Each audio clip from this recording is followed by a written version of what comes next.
Welcome back, MTN Giants podcast. You guys win. I give up. For those who wanted to win and didn't want to tank, I give up. You win. You got me. I mean, the tank's over. 3 straight wins somehow with Tommy DeVito. Look at that. I mean, the turnover battle's been crazy. I think the Giants defense has like 12 turnovers the past 3 games, so it's pretty insane. But that and a mixture of the Giants offense just literally just doing just enough. You know what I mean? Like, I know they scored a lot in the Washington game, but they scored 10 against New England. They just had enough tonight, and, a lot of it was good field position. DeVito had a couple clutch plays, that big throw to Wandale at the end. So they're now up to 5-8. They were 2-8, now up to 5-8. I don't want to look at Tankathon. It'd be too depressing, but I think they're picking 9th, I saw. So it just sucks because every team the Giants needed to win this weekend won. Like the Patriots, the Jets, the Bears, and I feel like somebody else. But instead of capitalizing and possibly getting back in the top 2, they now fall to pick 9.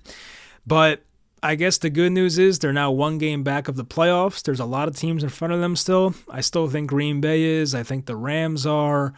You probably got some of those shitty NFC South teams like the Buccaneers and the Saints, whoever. Like, there's still a lot of teams in front of the Giants. Like, a lot would have to break their way to even make the playoffs. But at this point, I kind of just give up on rooting for losses. Like, whatever happens, happens. I'm sure the Giants will finish somewhere with, 6 wins maybe. They could probably get one more. So they'll probably have like 6 wins. They'll probably pick somewhere from like 9 to 12 or whatever, and just have like a pick that could have been easily top 4 and pick much later and still not make the playoffs. It's probably how it's going to go, sadly, because they play Philly twice more. The Rams are still playing to win. So, but then again, the Giants, they are competing with good teams, and, the Packers had been on a roll. They've beaten some good teams lately. I just feel like the NFL this year is so crazy. Like, stuff's happening that you don't see every year. Like, I think even at one point this year, we saw the Patriots beat the Bills. Like, it's just stuff you don't really see coming. Like, it's just feels like a weird year like that. So this was a crazy game. Like the Saquon fumble, they're showing it now with 3 minutes and 40 seconds to go. Saquon basically fumbles, and it was caused by himself. Like, he tripped and he lost the ball. Packers had a massive return off of it. They had the amazing touchdown to Malik Heath, I think it is. I never heard of the guy until tonight, but he caught that touchdown. They went up by 1, and then Matt LaFleur lost them the game with that horrible 2-point conversion call. Like, they did a lot of Jaden Reed running plays tonight, the wide receiver, but to do that on a 2-point conversion, and Jordan Love was starting to get into a groove. So I don't know why they decided to do that play, but it kept it at a 1-point lead, and all DeVito had to do was kind of get 40 yards and get the Giants back into field goal range, and they did. And the Packers were playing prevent defense. It was stupid. I feel like the Giants outcoached the Packers so much in this game. I don't know who the Packers defensive coordinator is off the top of my head, but the guy had a horrible game plan on that final drive. They were just giving up yards. They were giving him the checkdowns, and they were picking up 5-10 yards at a time. There was the one to Saquon. I think there was one to Bellinger.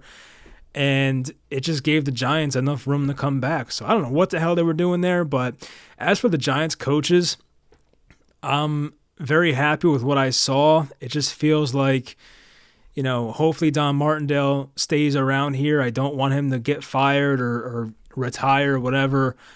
He has this defense playing at such a high level. I feel like they're one pass rusher away from being maybe a top 5 defense. They're so good. Deonte Banks played his ass off tonight. He made a couple of big plays. I feel like Cordell Flott made some nice plays. Adoree Jackson made that great play, pushing Dobbs out of bounds before he got his other foot in. So the guys in the secondary played well. You had, I think Kayvon got his 12th sack tonight. And even Dexter Lawrence is not 100%, but he still looked pretty good out there. So the defense is close to being elite. I think they're maybe a couple pieces away, maybe not even a couple, maybe just one great pass rusher. Ojulari had a big sack tonight as well. Got to give him a shout out. I think he has one more year left on his deal, I'm pretty sure. So he'll be back probably next year, but Can you trust him to be healthy? I don't know. But anyway, kind of rambling here, but I hope you guys enjoyed the video, and let's get into it. Let's go through the stats real quick. I know Tommy DeVito had a pretty nice stat line. He was 17 of 21, so you love that completion percentage. Only 158 passing yards, but a lot of rushing yards. He had, I'm trying to find it, he had 71 rushing yards. It really felt like a Daniel Jones game from last year. That's exactly what it felt like. I feel like Jones would put up these like good completion percentages, 150 passing yards, like one passing touchdown and a bunch of rushing yards. And DeVito did the same thing. Like he took what was there passing wise, didn't really force anything. He was so good at avoiding sacks tonight. That's one thing that I don't like about Jones. He's not very good at getting away from sacks in the pocket. DeVito, there was like 3 or 4 times in this game where it felt like the Packers had him and he just escaped somehow and either got out and made a throw or got out and ran. And that, of course, 71 rushing yards. So I love seeing that. Like, that's great. And you can tell DeVito's getting better with every game he's playing. He gets better and better each week.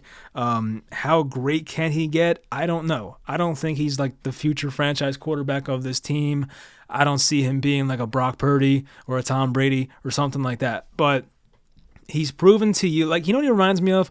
He reminds me of like Colt McCoy for the Cardinals the past couple years, which I'm not trying to say that as an insult. Colt McCoy actually like won some games for the Cardinals when Kyler Murray missed time. Like, Colt McCoy was fine. Like, does not have a big arm. DeVito's the same way. Can be accurate when you need him to, not make mistakes, can be a dual threat quarterback.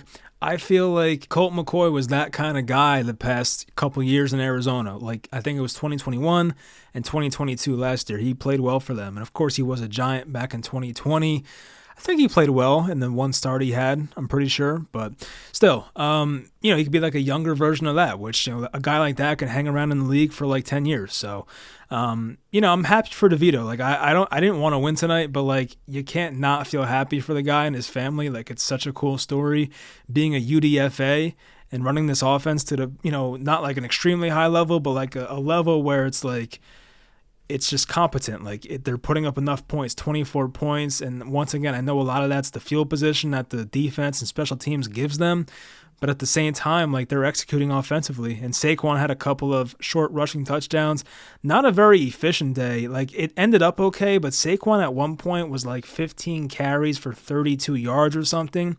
He finished with 20 carries for 86 yards. That there was 2 big runs, I think, on the second to last drive. One of those was the fumble, of course, but he did finish with 4.3 yards per carry, the 2 rushing touchdowns. So his day didn't look that bad, like, yards per carry wise. There was the big play by Wan'Dale Robinson on the ground, which was a weird play. It was like, it led to one of the Saquon rushing touchdowns, but it looked like they were in the Wildcat, and it looked like Saquon dropped the ball, but somehow it got to Wan'Dale, and he almost was able to score on that play. So, he looked pretty good out there, Wan'Dale. Matt Breida had a couple of nice runs. And Wan'Dale was just, not even just as a runner on that one play, but he was so good the entire night. Like, we talked about that chart that came out a couple weeks ago about receivers getting like the most separation in the league, and how Wan'Dale Robinson was like number 1, or it might have been number 2 or number 1, I forget, top 2 in the NFL in separation. And you can see that tonight as to why. Like, on that route, on the final big catch to get in field goal range, he was against that guy Nixon. He had that guy in a blender. He just ran like a corner route, but I guess he just got his man spun around and was wide open. DeVito made the throw. So Wan'Dale Robinson, like, I understand he's only like 5'8", 5'9", or whatever, and like, he'll never be a wide receiver 1. But the guy can be a damn good wide receiver too. So I'm excited for him. Like, I really hope he's here for a long time. It sucked he got hurt last year, but to see him bounce back like this and still putting up numbers with the undrafted free agent quarterback, I like to see that. So 6 catches, 79 yards in the air for him. Isaiah Hodgins had the touchdown. That was a great throw by DeVito. 2 catches for 22 yards for Hodgins. Saquon 3 for 15. Not many, pass catching stats. Jalen Hyatt was 2 for 13. I think Hyatt might have dropped one too. I forget. Might have been early in the game. I forgot to mention Wan'Dale made that really impressive catch on the right sideline And Matt LaFleur, who once again had a horrible game coaching tonight, threw the challenge flag. I think it was right in front of their bench too, so I don't know what the hell he was looking at. But they challenged that, and the call stood on the field of a catch. Like, really good footwork and awareness by Wan'Dale. Good job of controlling the ball. Speaking of controlling the ball, that play, like right before the Packers' last touchdown, I thought for sure that was a touchdown. I was surprised that was like overturned or called called an incompletion. Like, I feel like I've seen plays, like I watch Red Zone every single week. I've seen plays where a guy had the ball for a shorter amount of time than that, and they still call it a touchdown. Like, completing the process of the catch in the end zone versus anywhere else on the field is so much different. I feel like the guy had almost 3 steps. It was like 2.5 steps basically, and it seemed like he had control of the ball. So I'm surprised they didn't call that a touchdown, but it didn't really matter because they scored anyway. But that was very interesting. But yeah, offensively, I mean, yeah, it wasn't too impressive. I want to see the total yards, 367 total yards, 209 rushing yards. That's like the big difference there. Like, that's what you like to see. Only 158 passing yards, okay, not that great. 3 for 10 on third down. They were 0 for 1 on fourth down. The fourth down play was stupid. It just reminded me. I think they went for the 4th and 1. They did like one of those like stretch outside handoffs to Saquon. It was such a predictable play and so stupid. They did that other weird formation. That might have been a third down play I'm thinking of. There was a 4th down play as well where they did that weird formation where it's DeVito under center. You had Saquon, you had like Bellinger and probably some other tight end behind you in a 3-point stance, and they handed off to Barkley. It didn't go anywhere. Like, just a predictable play. So, like, I think Kafka was pretty good for the most part tonight, but those 2 plays in particular really made me shake my head. Those 2 plays on the 3rd down and 1 and the 4th down and 1, I was not a fan of those. But aside from that, the guy's not working with much, and they're still putting up 24 points. So you got to give Kafka some credit. I still think he's a good coach. I want him back here next year. We'll see what happens, but I still think it's pretty good for what they have on this team. We'll go to the defense now. Defensively, I mean, the Packers did have only 203 passing yards. Jordan Love did not look that good. Like, balls just left floating in the air. That interception to Pinnock, that looked like one of my throws playing pickup football. Like, I'm not lying. Like, that was just wobbling in the air forever. Receiver had no shot at it. Even like the throw to Romeo Doubs, like, he was late on that. There was the one play where the guy only got 1 foot in the end zone. He was late on that throw as well. Like, I feel like Packers receivers were open tonight and Jordan Love just missed them. But you also have to give credit to the Giants defense for being in the right place at the right time. I mentioned the Adoree Jackson play, negating that touchdown to Romeo Doubs. I mentioned the play, I forget who the receiver was. It was someone I never heard of, but the play where Deonte Banks broke up that touchdown to that would have given the Packers the lead. I mean, they scored anyway once again, but actually, no, that was the play leading up to the field goal. So, yeah, he did stop a touchdown there. So, I mean, Deonte Banks made a great play there. He made a couple of big plays tonight. Like, I love seeing that from the rookie. But rushing yards-wise, the Packers had 123 rushing yards. I feel like Patrick Taylor had a couple nice runs. They didn't get A.J. Dillon that involved. I mean, he had 15 carries. Didn't feel like it, but I feel like Dillon was really ripping off some nice runs at the end. He was 15 for 53 on the ground. And Jaden Reed, the freaking wide receiver, was 4 for 38 on the ground. 1 touchdown. That was the first touchdown they scored. On that play, Kayvon Thibodeau kind of got fooled, is what it is. Patrick Taylor, yeah, he was 4 carries for 30 yards, 7.5 per carry. So maybe they should have given him the ball more. I don't know. Tucker Kraft had the one big catch over the middle, kind of dragged some defenders as well. Dobbs had 4 for 32. Jaden Reed, 8 catches, wow, for 27 yards. So not that impressive yards per catch-wise, only 3.4 yards per catch. But for the Giants defense specifically, Deonte Banks led in tackles. He had 12 total tackles, 9 solo. I mean, that's awesome. Bobby Okereke had 5 solo, 6 total. I feel like Okereke didn't show up in any big ways tonight, but he was his usual steady self. I mentioned the Pinnock interception. Kayvon had the half a sack, brought him up to 12 on the year. Azeez was given a half a sack for that one he had before. Dexter Lawrence had half a sack. No solo tackles for Dexter Lawrence. That's pretty unusual, but he is battling in the hamstring injury, so it is what it is. There was one bad play by Isaiah Simmons. He missed somebody on a running play. I forget. I think he missed a tackle. But Cordell Flott, I feel like, had some good moments in this game. 4 solo tackles. He did get ran over by somebody in this game. Let's go through the game notes. I try to take notes, of course, during the games. There was the 4th down stop by Deonte Banks on the Dontavian Wicks play that was overturned. It looked like he was short. It was the play where he was going out of bounds and reached over. They called him short. Then they the refs did their little huddle. They reversed it, so they called it a first down. And then this next play after that, A.J. Dillon had that big 34-yard catch on the dump-off. There was the play where Randy Bullock missed a 48-yard field goal, but he redeemed himself. And speaking of redeeming himself and getting bailed out, Bullock kind of got bailed out, and so did Saquon. I did feel bad for Saquon that he fumbled that ball away.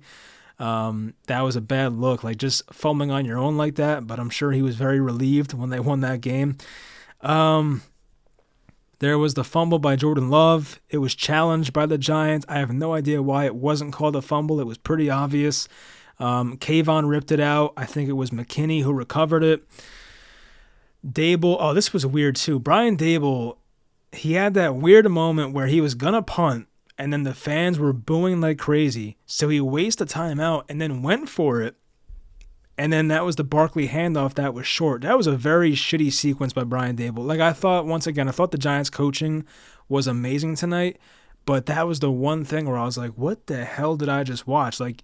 You were going to punt, you got pressured by the fans, you call timeout, and you do that stupid play and get stopped short. That was just bad.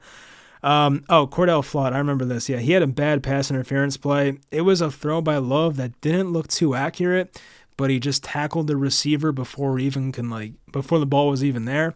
So Cordell Flott had a bad pass interference on a 3rd down and long. There was the outside handoff play to Saquon on 3rd and 1. That was a bad play call. Got stopped short. Nixon had that fumbled punt. The Giants took over on the 31. So once again, the good field position. DeVito had that nice run, got down at the 1. Barkley punched it in, gave the Giants a 14-10 lead. Bobby McCain had that rough moment of touching a punt. I feel like that's more on Gunnar Olszewski. He got rocked in this game, by the way. He was fine, though. But I feel like Gunnar has to, clear these guys out, make sure nobody touches the ball.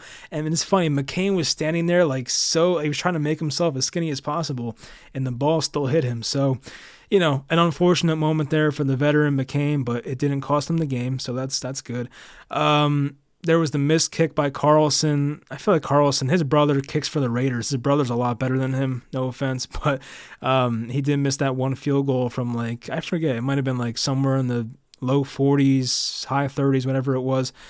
Deonte Banks had the big pass breakup. Saquon had the self fumble. And there was just the stupid 2-point conversion play. I don't know what the hell they were doing on that play, but that was a big play for the Packers. You kind of had a feeling. It was weird. I was having flashbacks. I'm not even a Knicks fan, but when DeVito took the field down by 1, I kind of had that Jeremy Lin moment playing in my head where he made that game-winning shot against the Raptors in Toronto. I feel like this is kind of like a Linsanity sort of thing. So when he took the field down by 1, I had that Jeremy Lin shot playing through my head. I don't know why, but I feel like it is kind of similar to what DeVito's doing and what Jeremy Lin was doing 10 years ago. Probably more than 10. It's probably 12 years ago, 13. But yeah, look, it's cool, and he's going to be the starter until he F's up, but we have not seen signs of it. I guess I'll just check Tankathon now just to make myself more depressed about this win. But once again, I think we're pick 9. So big picture-wise, I'll pick 8 because Tennessee won. I don't know how. Tennessee, this was a weird night. I just said this earlier when I was opening the video. There's so much weird shit going on in the NFL this year. Jets fans giving Zach Wilson a standing ovation when he comes back when they were trying to get rid of him a month ago. And, Bailey Zappi, a 3-touchdown game. And then the Patriots won in Pittsburgh. Just such a weird year. And the Dolphins had a 2-touchdown lead with 2 minutes and 30 seconds to go, and they blew the game. I wasn't watching it closely because the Giants were on, but I looked over. They were down by 6. They got a 2-point conversion. I'm like, okay, that's odd.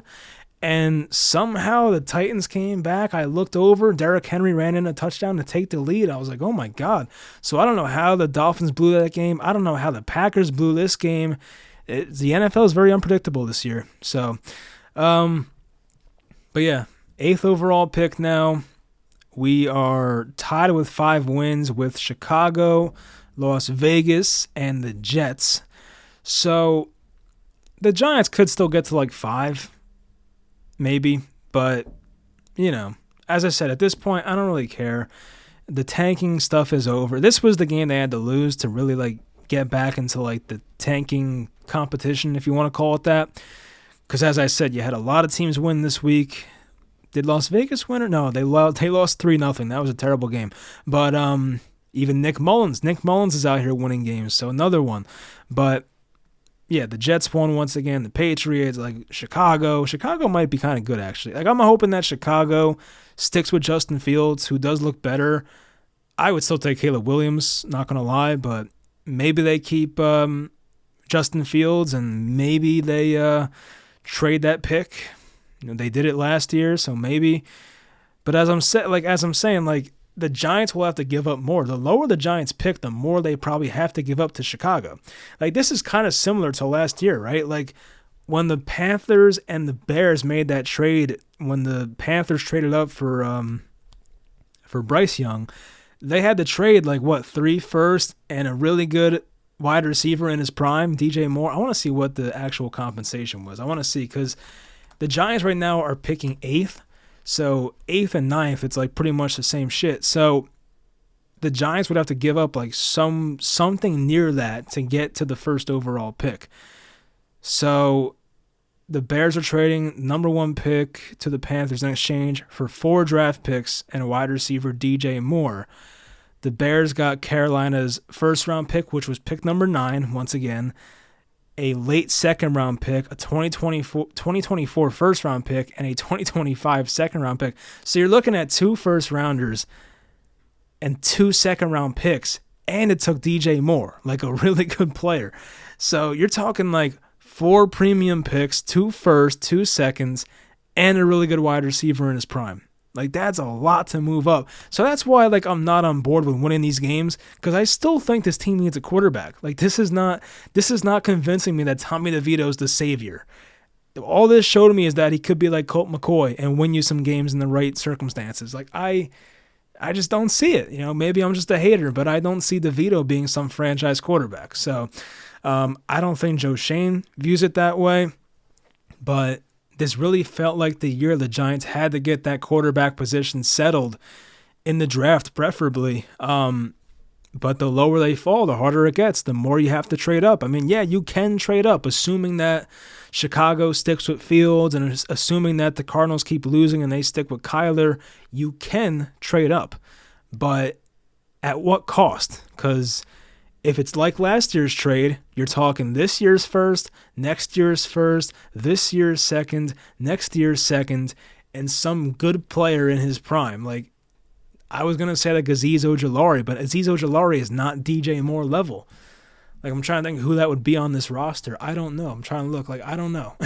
Some good player in his prime. So, yeah, it's going to take a lot. So we can enjoy these wins, and maybe they somehow get in the playoffs. I still don't. We're looking now at the playoff picture, because that's the next thing I got to look at here. But, maybe they make a playoff push. I still don't think they will. They'll probably fall short.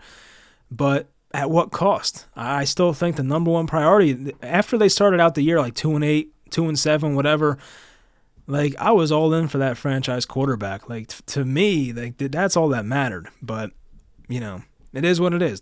As I always say, like, players play to win, coaches play to win. You can't just tell these guys to lose. They're playing for their next paychecks. They're playing for their teammates. They're playing for fans, their family, all that stuff. So, all right, right now the wild cards are the Eagles. Wow, Cowboys are in first place in the East. Crazy stuff. So the Eagles, the Vikings, the Packers. Packers are 6-7. So the Packers are the last playoff spot. They're the 7th seed. They're 6-7. The Rams are 6-7. The Seahawks are also 6-7. The Atlanta Falcons are 6-7. The Saints are 6-7, and then the Giants are 5-8. That's what I mean. There's still so much has to go right for this team to make the playoffs. Like so much. I can't bank on it. You know, we still play Philly twice. We play the Rams. We play the Saints. I still don't see it happening. Like, I don't want to be the downer, although I usually am on this channel, but I don't see how this team makes the playoffs, even if they are 5-8. You got like 5 teams you have to jump. Really, it's 4 teams you have to jump. But also the Packers, like, there's 5 teams in front of you for that last playoff spot. Like, how, like, why would it be the Giants? And the Giants are still a game back of these other teams. The Giants are 5-8. But the teams in front of them are 6-7, and you have to have all those 5 teams lose more than the Giants the rest of the year. Like, I just don't see it. I really don't. Like, I don't know. Maybe I'm just an a-hole. Maybe I don't know, but I just don't see how it's possible. Like, yeah, it's mathematically possible the Giants make the playoffs. You can look at the percentages, but it's still probably a low percentage. I don't see the Giants having much of a chance here. I want to see if there's someone may have tweeted this. Like Giants percentage to make the playoffs. Yeah, I can't find it. I don't know. I can't do all this math. So maybe someone tomorrow will come out with the numbers, but I just don't think it's going to be a high percentage. So many teams you have to jump once again. I don't see it. And I feel like a lot of these teams play each other. Like the Falcons, the Saints, the Bucks are all in the same freaking division. Rams and Seahawks are in the same division. Like these teams have to beat each other. You know what I mean? Like they're probably still going to play each other. And I feel like the Packers have a pretty easy schedule. I feel like I saw that somewhere. But I don't know. Maybe we'll do that at a different time. Maybe in the preview for next week, we'll go over the schedules of these close teams. Because, you know, now you can make a case that, like, the tanking doesn't matter anymore. Like, there's no reason to root for a tank anymore. You're not going to get that high of a pick. So, you know, rooting for the playoffs at this point might be the better option, you know? So, like, picking 12th does not excite me that much. If we're picking, like, 2nd or 3rd, yeah, that's awesome. But, like, picking 12th or 11th, whatever, like, it's not too exciting. So, we'll see how they finish out this year. I just hope that winning these games does not screw them over big picture-wise and going forward. You know, they really could have landed a Drake May or Caleb Williams this year. And, unfortunately, that's probably not going to happen. You can still get Penix, which I don't see them doing. You can still get McCarthy, which maybe. Jaden Daniels, I still don't see that happening with the Giants.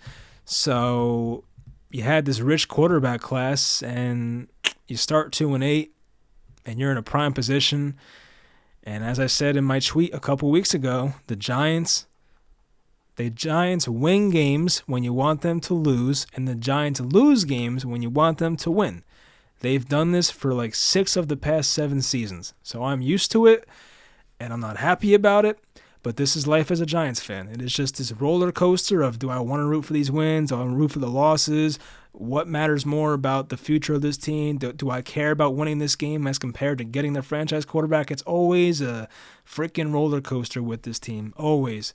So I just wanted to get Caleb and be set, but probably ain't going to happen. So unless they make a Panthers-Bears type trade where you see where the Panthers are now. I mean, maybe they missed on Bryce Young. I don't know. If they got C.J. Stroud, it might have been a different look. But you see how much they gave up, and they are not in a good place right now. I think the Panthers are very what's the word I'm looking for? Like they're pretty incompetent with how they are ran. I feel like their owner gets his hands in everything. He's kind of like John Mara, but worse. What's his name? David Tepper, I think it is. Like, he seems to be involved in every big decision, and the Panthers seem like a shit show organization. But I still don't want to have to trade like 4 high picks and a good player to move up in the draft for a quarterback, because, you know, I'm not one of those people that doesn't want to pick a quarterback because, you know, what if you miss on him? Like, whatever. Like, do the Giants ever hit on their first-round picks anyway? Like, aside from Andrew Thomas and Kayvon Thibodeau, like, do we ever hit on our first-round picks? You know, you go down the line of since Eli Apple, like, they only hit once in a while. Like, Eli Apple was a bust. Evan Engram did not live up to what he was supposed to be in New York. He went to Jacksonville. He's been much better. Who else have we drafted? Daniel Jones, Saquon Barkley. I would say they've been underwhelming for the most part. Andrew Thomas is great, but Evan Neal, Kadarius Toney, man, that whole thing was funny. I'm not one of those like Giants fans that like cares what Kadarius Toney does nowadays. Like I just can care less, but the fact that he always seems to be costing the Chiefs games is pretty funny to me. So he did win them a Super Bowl technically, but it is funny to see him like just go off sides by a mile and lose the game for them. And I'm not a fan of the Chiefs being crybabies about it. I know I'm going off topic now, but I'm really not a fan of it. Like, shut up. Like, the Chiefs have won multiple games this year on ridiculous calls that went their way. There was that Jets game. There was the Vikings game where they missed pass interferences, and it benefited the Chiefs. And now they want to cry about it because one call didn't go their way. And the guy was offsides by a mile. The refs don't want to throw that flag. But if Kadarius Toney is so offsides that you're covering the ball and the ref can't see, what's he supposed to do? Like, I don't know why they're complaining. Whatever. Anyway. So, yeah. That's going to do it pretty much. As I said, seeing them win these close games, it's cool. But if it screws up their future, I'm going to be even more pissed off about it. Because I'm thinking about next year now. Like, instead of going into next year with Caleb or May and being super excited, it's probably just going to be like some veteran quarterback who's like a journeyman, Teddy Bridgewater or some shit. And then it's going to be DeVito, probably challenging him for the starting job. Daniel Jones can come back at some point during the year from the ACL. And the Giants are going to suck next year again. Like, I just feel like next year's wasted. It just kind of delays what the Giants were supposed to do, which was get their franchise quarterback. And I don't know if next year's class is as good as this one. Probably not. I have not heard anything about next year's class. So I felt like this was the perfect year to finally just lose some games and get the quarterback and finally get going in the right direction. But, I don't know who to be mad at because, once again, the players are not going to tank. So it's just kind of a Giants thing. I just feel like pissed off as a Giants fan. They always do this to us. Always. Start out 1-7. Start out 2-8. Start winning games that you're not supposed to win. And you screw yourself out of a draft pick. I mean, look, the one time it worked was Andrew Thomas instead of Chase Young. Okay, sometimes you get lucky, but my God, I'd rather be picking second than picking ninth, But I don't know. If Drake May goes to New England and turns into a great quarterback, I'm going to be pissed. If they missed out on Jaden Daniels for this reason, which I don't know if they will or not, but if they do, and he ends up being great, I'm going to be pissed. Like, I'm tired of missing on these quarterbacks. And, I was going to bring up the Justin Herbert thing. Like, he has not played that well this year. His season might be over now. But still, like, even missing out on Herbert, like, I'm still not over that. Like, that was our guy. And we weren't patient, and we didn't wait. And it feels like every time they need a franchise quarterback, this team, and it's time to get one, they somehow F it up every single time. Like, Gettleman knew that Herbert was his guy, and I think Gettleman definitely would have saved his reputation here if he just waited for Justin Herbert. And the Giants could have taken Herbert technically, but they weren't going to. But Gettleman could have absolutely saved his reputation here. But even this year, like, this was the year to get the quarterback. Like, yeah, Daniel Jones has to be on the roster next year based on his contract, but they could have gotten a young quarterback. They could have had him even sit for a year, come in halfway through the year. But now, I don't know. There may not be drafting a quarterback in the first round. The Giants might go back to what they know and take a tackle in the first round. That's what they like to do. So I don't think it's going to be a tackle, actually. Maybe they get a fun weapon like a Brock Bowers or someone like that, or Malik Neighbors. I love both those guys. So if it's either one of those guys, then cool. But at the end of the day, you still need a damn quarterback. If you don't have a quarterback, you ain't going nowhere. So, that's the frustrating part, and it is what it is.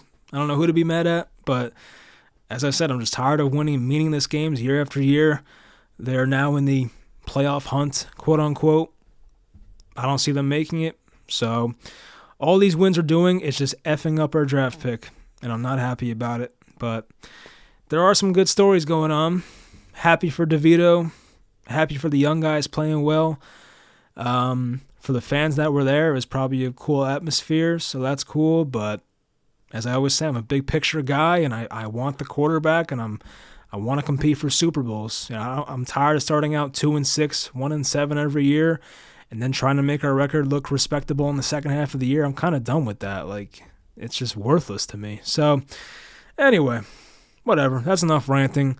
Hope you all enjoyed, and I'll talk to you next time.